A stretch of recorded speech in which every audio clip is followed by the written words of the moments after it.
사연박물관 TV 전속 나레이터 진희입니다. 오늘의 사연을 소개해드리기 전에 구독, 좋아요, 알림 설정은 제게 큰 힘이 됩니다. 파란만장, 오늘의 사연은 70세 김세환 씨의 이야기입니다.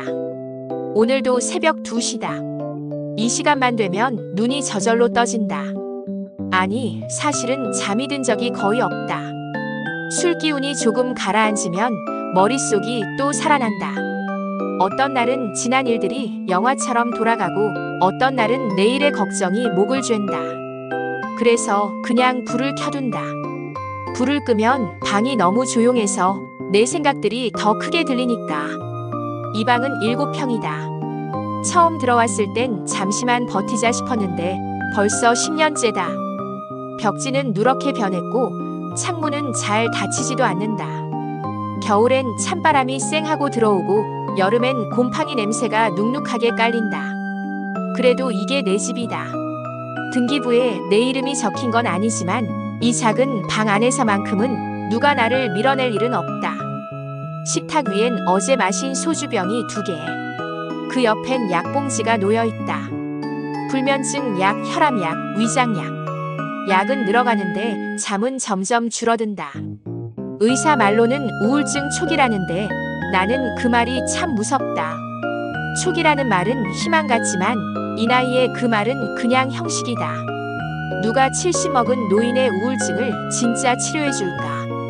가끔은 휴대폰 알림이 울릴 때 괜히 가슴이 덜컥 내려앉는다. 혹시 아들이 보냈나? 하지만 대부분은 광고 메시지다. 보험, 대출, 건강식품. 그 알림들 사이에서 아들의 이름을 찾는 일도 이젠 좀 지쳤다. 아들이 36이 됐다. 어릴 땐 내가 늘 먼저 안아줬는데 이제는 그 애가 나를 피한다. 나를 무시한다고 느끼면서도 나는 그 마음을 또 이해하려 한다. 아버지로서, 실패한 사람으로서. 밤이 길수록 지난 날이 자꾸 떠오른다. 언제부터 이렇게 됐을까? 아마도 그날 이 방에 처음 들어오던 날부터였겠지. 짐이라곤 낡은 캐리어 하나, 그 안에 옷 몇 벌, 그리고 마지막으로 챙긴 가족 사진 1장. 사진 속엔 3사람이 있었다. 내 아내, 내 아들, 그리고 그때의 나. 세상에서 제일 밝게 웃던 순간이었다. 그 사진을 아직 버리지 못했다. 아마도 내가 살아있는 이유가 있다면 그 1장 때문일지도 모른다.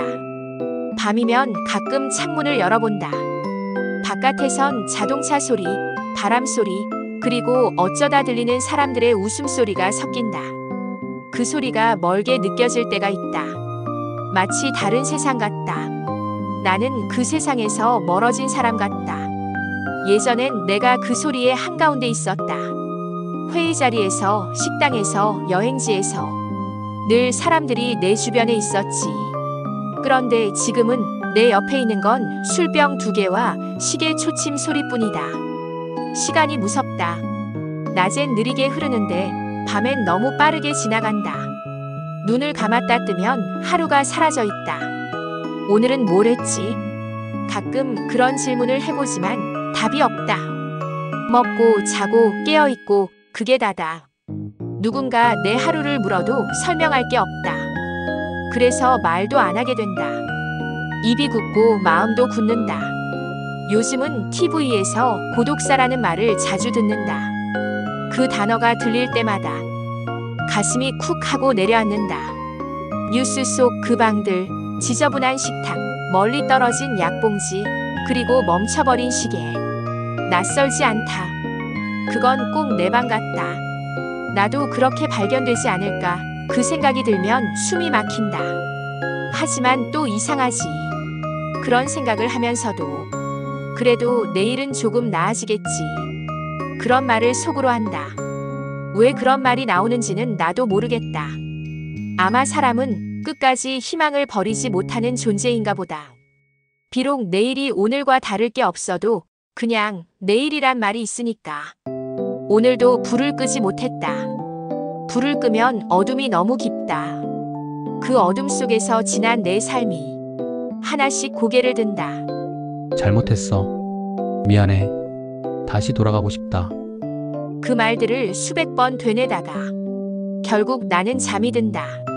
술 기운이 조금씩 머리를 무겁게 만들면 그제야 세상이 멀어진다. 하지만 새벽 5시쯤이면 눈이 또 떠진다. 습관처럼 창문을 연다. 차가운 공기가 폐로 들어오면 그래도 아직 숨 쉬고 있구나. 그 생각이 든다. 그게 요즘 내가 느끼는 유일한 안도감이다. 오늘도 그렇게 하루를 시작한다.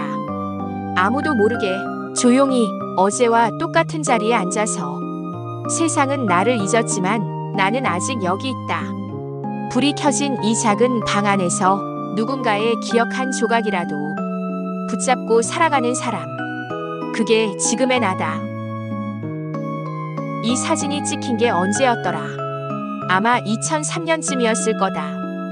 그때 우리는 정말 행복했다. 내가 운영하던 여행사도 잘 나갔고 통장에는 돈이 끊이지 않았다.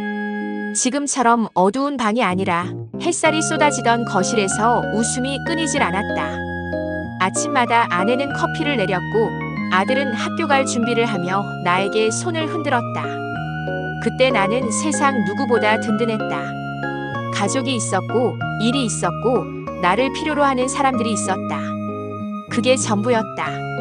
그게 나를 살아있게 하는 이유였다. 주말이면 차를 몰고 교회로 나갔다. 아내는 도시락을 싸오고 아들은 조수석에서 장난을 쳤다. 그때 아내가 나를 보며 종종 이렇게 말했다. 당신은 성공했어. 그 말이 그렇게 달콤했었다. 그 한마디면 피곤이 다 사라지는 기분이었다. 한창 바쁠 땐 비행기를 한 달에 2~3번씩 탔다. 고객을 인솔해 해외로 나가고 계약을 따내고 밤늦게 술자리를 했다. 늘 긴장 속에서 살았지만 그 긴장이 곧 살아있음 같았다. 사람들이 나를 필요로 했다. 그때는 정말 내가 세상의 중심에 서 있다고 믿었다. 아들이 초등학교 5학년이던 해 우린 캐나다로 유학을 보냈다. 그때는 당연한 선택이라고 생각했다. 내 아들은 나보다 더 나은 세상을 봐야 한다. 그 말이 내 자부심이었다. 공항에서 손을 흔들던 아들의 얼굴이 아직도 생생하다. 아빠, 금방 올게요. 그 목소리가 얼마나 밝았는지. 그때는 그 아이가 나를 자랑스러워했다고 믿었다. 아내도 많이 웃었다. 식탁 위엔 늘 과일이 놓여 있었고 창가엔 아내가 가꾼 화분이 자랐다. 그 꽃들은 매일 아침마다 활짝 피었다. 나는 그걸 보며 이렇게 말했다. 우리 인생도 저 꽃처럼 피었네. 아내는 웃으며 고개를 끄덕였다. 그 미소가 아직도 눈에 밟힌다. 그런데 이상하게도 행복이 절정이던 그 무렵부터 나는 조금씩 불안해졌다. 이대로가 너무 오래 가면 안 될 것 같은, 어딘가 깨질 것 같은 느낌. 성공이 오래 머무르면 그게 당연해지는 법인데 나는 그 당연함이 두려웠다.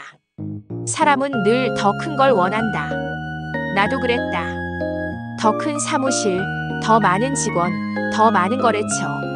나는 멈추지 않았다. 돈이 돌고 사람도 돌았다. 어제까지 절을 하던 사람이 하루아침에 등을 돌리기도 했다. 그런 세상에서 나는 버티며 내가 지켜야 할 건 가족이다. 그렇게 되뇌었다. 하지만 어느 날부터인가 집보다 회사에 더 오래 머물렀다. 아내는 불만을 말했고 나는 늘 조금만 기다려, 이번만 넘기면 괜찮아질 거야 라고 했다. 그 말이 버릇이 됐다. 조금만 더. 그 조금이 끝내 우리를 멀어지게 만들었다. 기억난다. 그때 어느 저녁 아내가 조용히 물었다. 우리 언제 다시 여행 가요? 나는 대답하지 못했다. 출장이 너무 많았고 돈은 돌고 있었지만 마음은 자꾸 바닥나고 있었다. 그때부터였다. 우리 집의 웃음이 하나씩 사라지기 시작한 게. 아들은 점점 말이 줄었고 아내는 더 이상 커피를 내리지 않았다. 대신 식탁 위엔 미지근한 침묵이 남았다. 나는 그 침묵을 모른 척했다. 잠깐일 거야. 금방 괜찮아질 거야. 그 말이 내 마음의 주문 같았다. 그때의 나는 몰랐다. 행복이라는 건 붙잡으려 하면 할수록 조용히 손가락 사이로 빠져나간다는 걸. 그때는 몰랐다. 그 웃음들이 마지막이 될 줄은. 이 사진 속에 우리는 여전히 웃고 있다. 그 웃음이 나를 미치게 만든다. 너무 찬란해서, 너무 멀어서. 이젠 그때로 돌아갈 수도, 그 시절의 나로 살 수도 없다. 하지만 이상하게도 그 시절이 내 안에서 여전히 살아있다. 그때의 햇살, 그때의 목소리, 그때의 냄새. 그 모든 게 내 기억 속에 박혀 지금도 나를 붙잡고 있다. 그 시절을 떠올릴 때마다 나는 잠시나마 숨이 쉬어진다. 그때 내가 살아있었다는 증거니까. 비록 지금은 아무것도 없지만 그 기억만큼은 내 마지막 재산이다. 그날의 냄새가 아직도 기억난다. 비 오는 날의 눅눅한 공기, 그리고 낡은 방 안에 배어있던 곰팡이 냄새. 그게 내 새로운 시작이었다. 누군가는 새 출발이라 말했지만 나는 그날을 끝이라고 불렀다. 모든 게 무너지는 건 생각보다 순식간이었다. 사업은 갑자기 기울었고 돌던 돈이 끊기자 사람들도 함께 사라졌다. 전화가 오지 않았고 문 앞엔 공과금 독촉장이 쌓였다. 매일 들리던 벨소리가 어느 날부터 두려워졌다. 그 벨이 울리면 또 무언가를 잃을 것 같았다. 은행에 불려가 서류를 내밀 때마다 내 이름이 낯설었다. 그 이름이 한때 명함 위에 번쩍였던 게 믿기지 않았다. 서류 끝에는 늘 같은 문장이 적혀 있었다. 채무 불이행자 김세환. 그 한 줄이 나를 사람 아닌 숫자로 만들었다. 아내는 점점 말이 없어졌다. 하루하루 무너지는 나를 지켜보던 그 눈빛이 어느 순간 식었다. 나는 변명했지만 그 변명조차 힘을 잃었다. 당신도 이제 그만 좀 버텨요. 그 한마디가 끝이었다. 그 말 속에 담긴 포기라는 의미는 어떤 욕보다 더 날카로웠다. 이혼 서류를 건네봤던 날 아내의 손이 떨리고 있었다. 그 손을 잡고 싶었지만 잡을 자격이 없었다. 그때 나는 이미 가족을 책임질 수 없는 사람이 되어 있었다. 아들은 고등학교 2학년이었다. 그 아이의 마지막 학교 등록금조차 제때 내지 못했다. 아들은 말이 없었다. 대신 눈빛이 나를 비난했다. 그 눈빛을 마주할 수가 없었다. 나는 그날 이후 아들과 눈을 맞춘 적이 없다. 집이 경매로 넘어가던 날 트럭에 실린 이삿짐 사이에서 마지막으로 가족 사진을 봤다. 그 사진이 흔들릴 때 내 안에서도 무언가 툭 하고 끊어졌다. 그 소리가 아직도 들린다. 사람들은 말한다. 누구나 실패할 수 있다. 그 말은 위로 같지만 정작 실패한 사람에게는 아무 의미가 없다. 그들은 모른다. 한 번의 추락이 사람의 자존심을 얼마나 부서뜨리는지. 돈이 사라지는 것보다 사람들의 눈빛이 변하는 게 더 무섭다.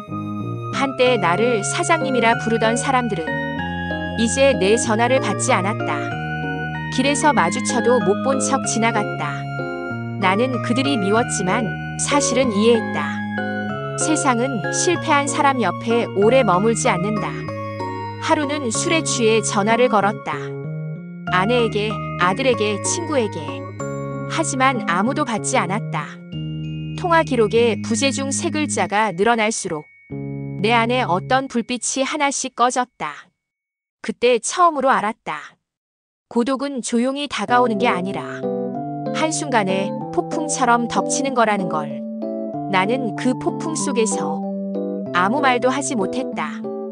그냥 침묵했다. 그게 내가 할 수 있는 유일한 방어였다. 그리고 결국 나는 이 작은 원룸으로 왔다. 짐을 풀지도 못한 채 며칠을 앉아 있었다. 방 안엔 아무것도 없었다. 냉장고엔 물 한 병, 창문 밖엔 회색빛 건물들. 그 풍경이 나를 집어삼켰다. 밤마다 시계를 봤다. 시간은 흘렀지만 내 인생은 멈춰 있었다. 그때 느꼈다. 이제 나는 사회의 바깥으로 밀려났구나. 세상은 여전히 굴러가는데 나만 멈춘 느낌. 그 감정이 가장 괴로웠다. 가끔은 이런 생각을 했다. 이 모든 게 꿈이라면 좋겠다. 아침에 눈을 떴을 때 아내가 커피를 내리고 아들이 아빠 하며 달려오고 전화가 울리면 거래처에서 새 계약 소식을 전하고 그런 아침이 돌아온다면 하지만 눈을 떠도 여긴 여전히 이 방이다. 커피향 대신 곰팡이 냄새, 웃음 대신 시계 초침 소리. 그게 지금의 현실이다. 그렇게 내 인생은 조용히 꺼져갔다. 소리도 환호도 이름도 없이 그저 세상에서 한 명의 실패한 남자로 남았다. 그리고 나는 오늘도 그날의 끝자락을 되짚으며 산다. 다시 돌아갈 수 없는 그 순간들을 아직도 마음속에서 천천히 무너뜨리며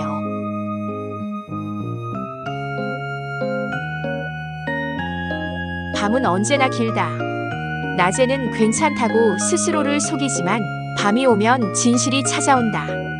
이 작은 방 안에는 아무 소리도 없는데 그 아무 소리 없음이 나를 미치게 만든다.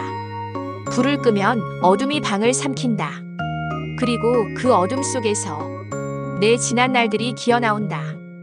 돈이 넘쳐나던 시절, 가족과 웃으며 찍은 사진, 그리고 그 모든 걸 잃던 순간들. 그 장면들이 내 머릿속을 맴돈다. 누가 리모컨을 쥐고 있는 것처럼 계속 재생되고 반복된다. 그럴 때마다 나는 술잔을 든다. 소주 한 모금, 두 모금. 처음엔 쓰다가 어느 순간 아무 맛이 안 난다. 그냥 목을 타고 내려가는 느낌만 남는다. 그래도 마신다. 이게 아니면 이 밤을 버틸 수 없으니까. 술을 마시다 보면 가끔 혼잣말을 한다. 누군가 내 말을 들어주는 것처럼. 잘 지내냐? 괜찮냐? 그런 말들을 스스로 묻고 스스로 대답한다. 어쩌면 나는 누군가에게 여전히 살아있다고 말하고 싶은 건지도 모른다. 어느 날 TV에서 고독사라는 단어가 나왔다. 뉴스 앵커는 담담하게 말했다. 오늘 새벽 서울 모 원룸에서 70대 남성이 숨진 채 발견됐습니다. 사인은 고독사로 추정됩니다. 그 문장을 듣는 순간 심장이 잠시 멈춘 것 같았다. 마치 내 얘기 같았다. 아무도 모르게 조용히 그냥 사라지는 삶. 그게 그렇게 먼 얘기처럼 들리지 않았다. 그날 이후로 밤마다 생각했다. 만약 내가 내일 아침에 눈을 뜨지 않는다면 누가 가장 먼저 알까? 아들은 나를 얼마나 기억할까? 전화 한 통 없는 그 아이는 아버지의 죽음을 듣고 무슨 표정을 지을까? 혹시 아무 표정도 짓지 않을까? 그 생각이 나를 더 아프게 했다. 시계를 보면 새벽 3시쯤이다. 눈을 감아보지만 잠은 오지 않는다. 머릿속에선 계속해서 잡생각이 피어난다. 돈 걱정, 건강 걱정, 그리고 내가 왜 이렇게 됐을까 하는 자책. 약국에서 받은 수면제를 손에 쥐어본다. 이걸 먹으면 조금은 편해질까? 하지만 이내 다시 내려놓는다. 약에 기대면 나 자신을 더 잃을 것 같아서. 그 말도 사실은 핑계다. 그냥 두려운 거다.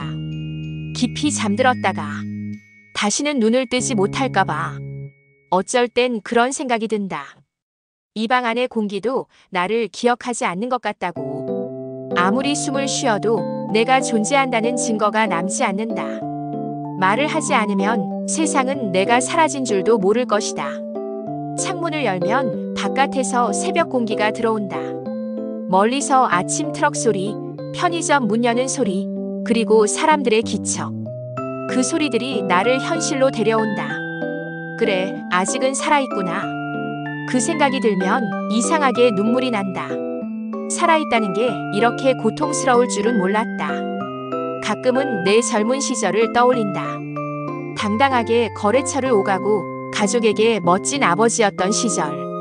그때의 나는 자신이 있었다. 나는 절대 무너지지 않을 거야. 하지만 지금의 나는 그때의 나를 생각하는 것조차 버겁다. 이따금 전화기를 꺼내 아들 번호를 누른다. 하지만 통화 버튼을 누르지 못한다. 내가 먼저 전화를 걸면 그 아이가 불편해할 것 같아서. 아니, 사실은 두렵다. 그 아이의 차가운 목소리를 다시 듣는 게. 그래서 매번 다시 번호를 지운다. 새벽 4시. 벽에 걸린 시계는 여전히 틱, 톡 소리를 낸다. 그 소리가 내 심장 박동 같기도 하다. 오늘도 이렇게 하루가 끝난다. 아니, 사실은 하루가 끝났다기보다 또 다른 같은 하루가 시작되는 거다. 다를 것 없는 밤, 다를 것 없는 나. 나는 아직 살아있다. 하지만 그게 꼭 좋은 일인지는 모르겠다. 그래도 오늘은 이렇게 혼잣말로 남긴다. 김세환, 내일 아침엔 그래도 눈은 떠라. 그게 내 몫이다. 새벽이 또 찾아왔다. 하루가 간 것도 온 것도 아닌 그저 또 한 번 눈을 떴다는 사실이 전부다. 어젯밤은 길었다. 잠들지 못한 채 벽을 바라보다 결국 새벽빛에 등을 돌렸다. 그런데 이상하게 이 아침이 낯설지 않다. 나는 늘 이 시간을 두려워했다. 밤이 끝나면 오늘을 살아야 하니까. 무언가를 해야 하고 누군가와 마주해야 하는 시간. 그게 싫어서 술을 마셨고 그게 무서워서 문을 닫았다. 하지만 지금은 그저 이렇게 살아있음이 낯설게 느껴진다.